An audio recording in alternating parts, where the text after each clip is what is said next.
morning, it's 8:44, and we are checking out Artisan Stills in the Hills in Dan DeRue's daily destination. Dan is in Golden at the Golden Moon Distillery to tell us more about this. Dan, are you with us? Are you good to go?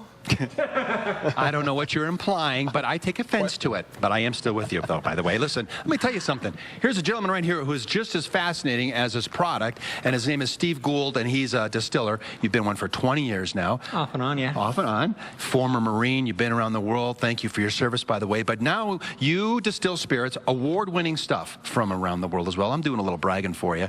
What makes your distillery so unique? I mean, the things you use are very, very old.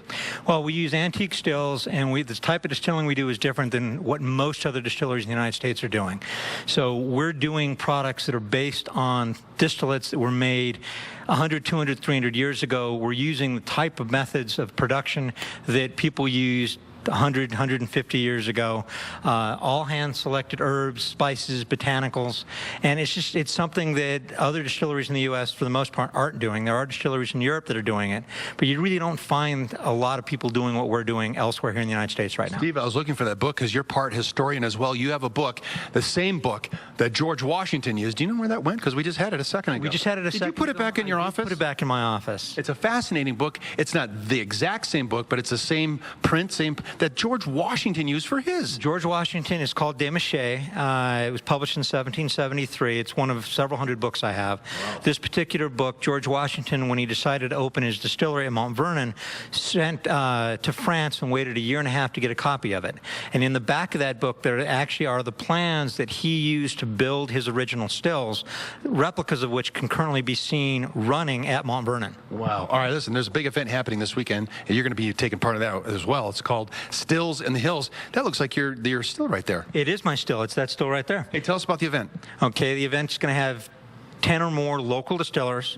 We're going to be offering tastes of over 50 locally made spirits. There'll be live music. There'll be food.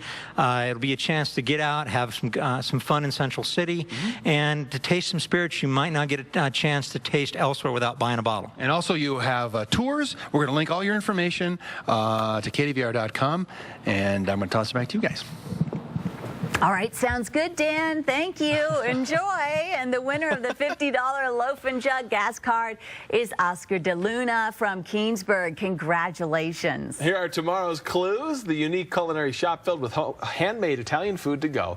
You can find fresh pasta, artesian cheese, cured meats, and gourmet meatballs at this family-owned business in Littleton. Click on Good Day at KDVR.com. And guess correctly, you are entered to win the $50 gas card, so be sure to watch Good Day Colorado tomorrow and just see if you win. Let's check your forecast now. We can cook some pastries outside.